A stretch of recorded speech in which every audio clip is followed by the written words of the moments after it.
Urban వైపు మావోయిస్టుల చూపు, దండకార్యంలో ఉండలేని పరిస్థితులు, వ్యూహం మార్చే ఆలోచనలో మావోయిస్టులు. పోలీసులతో కొన్నాళ్ళు యుద్ధ విరామం అట. భద్రతా బలగాల కోసం మావోయిస్టులు అమర్చిన మందు పాత్రను ఒక ఇందులో చూపెడతా ఉన్నారు.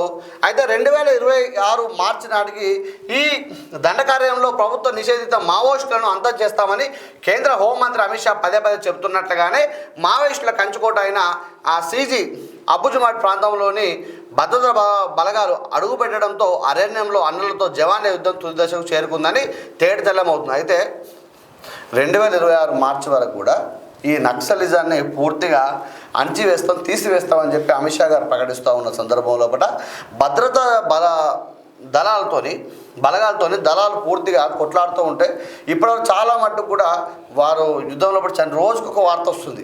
ఎన్కౌంటర్లో నక్సల్స్ చనిపోయినట్టుగా అనేక వార్తలు వస్తూ ఉన్నాయి. కాబట్టి ఇంకోటి ఏంటంటే ఇక్కడ జనజీవన స్రవంతులు ఎవరైతే కలుస్తారో వారు చెప్పిన ఇన్ఫర్మేషన్ ప్రకారం వార్త కథ లోపడొచ్చిన వార్త కథలను చెప్తా ఉన్నాను.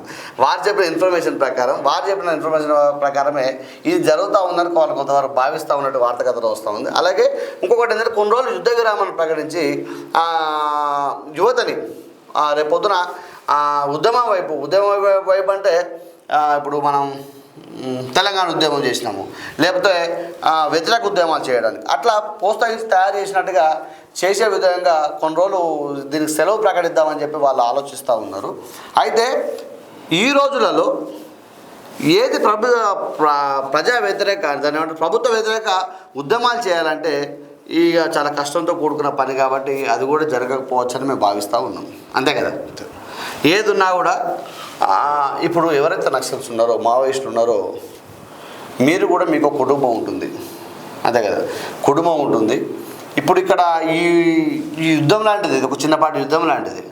ఇటువంటి యుద్ధంలో ప్రాణాలు పోవడమో లేకపోతే దాక్కోవడం ఇవన్నీ కాకుండా జనజీవన స్రవంతిలో కలిసి అందరితో కలిసిమెలిసి అద్భుతంగా సాగుతూ ఇంకా అద్భుతంగా ఉంటుంది కదా.